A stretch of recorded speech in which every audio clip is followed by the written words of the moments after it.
Polytechnic విద్యార్థుల పోరాటానికి మాజీ మంత్రి హరీష్ రావు మద్దతు తెలిపారు. జీవో 97 రద్దు చేసే వరకు విద్యార్థులకు బీఆర్ఎస్వి అండగా ఉంటుందన్నారు. సిద్దిపేట ఎమ్మెల్యే క్యాంపు కార్యాలయంలో హరీష్ రావుకు పాలిటెక్నిక్ విద్యార్థులు కలిశారు. జీవో 97 వల్ల తమ భవిష్యత్తు ప్రశ్నార్థకం అవుతుందని హరీష్ రావుకు తెలిపారు. ఇదే అంశాన్ని అసెంబ్లీలో నిలదీస్తామని ఆయన స్పష్టం చేశారు. పాలిటెక్నిక్ విద్యార్థుల గొంతును సీఎం రేవంత్ నొక్కుతుంటే రాహుల్ గాంధీ ఎందుకు సైలెంట్ గా ఉన్నారని ప్రశ్నించారు. ఢిల్లీకో న్యాయం, తెలంగాణకో న్యాయమా అని నిలదీశారు. పాలిటెక్నిక్ ను ఐటీఐతో కలిపే జీవో 97 ను ప్రభుత్వం వెంటనే వెనక్కి తీసుకోవాలని డిమాండ్ చేశారు. ప్రభుత్వం పాలిటెక్నిక్లను అన్నింటినీ కూడా లేబర్ అండ్ ఎంప్లాయ్మెంట్ డిపార్ట్మెంట్ లో కలుపుతూ ఏదైతే జీవో 97 తీసుకొచ్చారో ఇది రాష్ట్ర వ్యాప్తంగా కూడా పాలిటెక్నిక్ విద్యార్థులు దీన్ని తీవ్రంగా వ్యతిరేకిస్తున్నారు. అదేవిధంగా పాలిటెక్నిక్ లో ఉండే లెక్చరర్స్, స్టాఫ్ కూడా దీన్ని వ్యతిరేకిస్తున్నారు. ఇన్ఫాక్ట్ ఈ పాలిటెక్నిక్ లెక్చరర్లు అప్పట్లో పార్ట్ టైం లెక్చరర్స్ గా, గెస్ట్ లెక్చరర్లుగా ఉండేవారు. అప్పుడు నేను మినిస్టర్ గా ఉన్నప్పుడు ఈ కాంట్రాక్ట్ లెక్చరర్లు అందరినీ కూడా రెగ్యులరైజ్ చేసినాం పాలిటెక్నిక్ లో.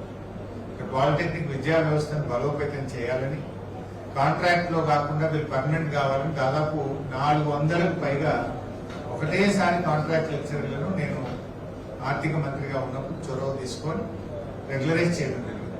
అంటే to strengthen the polytechnics. So because నేను కూడా ఒక పాలిటెక్నిక్ స్టూడెంట్. మాసప్ ట్యాంక్ లో నేను డిప్లొమా ఇన్ సివిల్ ఇంజనీరింగ్ చేశాను. హైదరాబాద్ లో నేను పాలిటెక్నిక్. సో నేను మినిస్టర్ గా ఉన్నప్పుడు మాసప్ ట్యాంక్ పాలిటెక్నిక్ రెనోవేట్ చేయడానికి కూడా వరల్డ్ స్టూడెంట్స్ అసోసియేషన్ తరఫున ప్రత్యేకంగా ఆ రోజు నేను డబ్బులు కూడా ఇచ్చి మాసప్ ట్యాంక్ పాలిటెక్నిక్ ను స్పెషల్ గా దాన్ని రెనోవేట్ చేసి కూడా దాన్ని అద్భుతంగా గోల్డెన్ జూబ్లీ కూడా జరపడం జరిగింది. So I know what is the problem of polytechnic students. There are many issues. గతంలో కూడా కొన్ని ఇష్యూస్ ఉంటే దాన్ని ఎప్పటికప్పుడు సార్ట్అవుట్ చేస్తూ వచ్చాం. ఇప్పుడు మేజర్ ఇష్యూ జీవో 97 రద్దు చేయాలి. మమ్మల్ని లేబర్ డిపార్ట్మెంట్ లో కలపద్దు. మమ్మల్ని టెక్నికల్ ఎడ్యుకేషన్ డిపార్ట్మెంట్ కింద కొనసాగించండి. మాకు ఇంజనీరింగ్ సెకండ్ ఇయర్ నేరుగా చదువుకునే ఫెసిలిటీని యథావిధిగా కొనసాగించండి. These are your demands. Already నేను ట్వీట్ చేసిన, మీరు ఎవరైనా చూసిందో లేదో.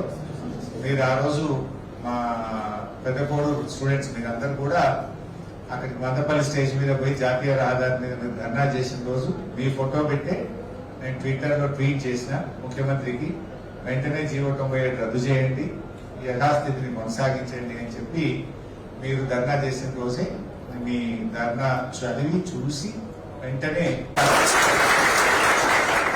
రాజగోపాల్ పాలిటెక్నిక్ పిల్లలు కూడా కలిశారు. నేను ఈరోజు నన్నూరు వెళ్ళి వస్తా ఉంటే చాలా మంది పిల్లలు, లెక్చరర్స్, స్టాఫ్ అందరూ కూడా నన్ను కలిశారు. వాళ్ళు కూడా నాతో మాట్లాడారు, నాకు కూడా రిప్రజెంటేషన్ ఇచ్చారు.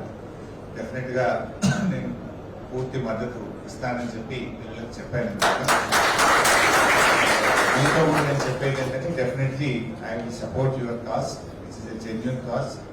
Being a old student, being a public representative, it is my due responsibility to support you. Definite గా నేను పూర్తి స్థాయిలో అసెంబ్లీలో మాట్లాడతాను. ప్రభుత్వంతో కూడా ఒత్తిడి పెంచడానికి ప్రయత్నం చేస్తాను.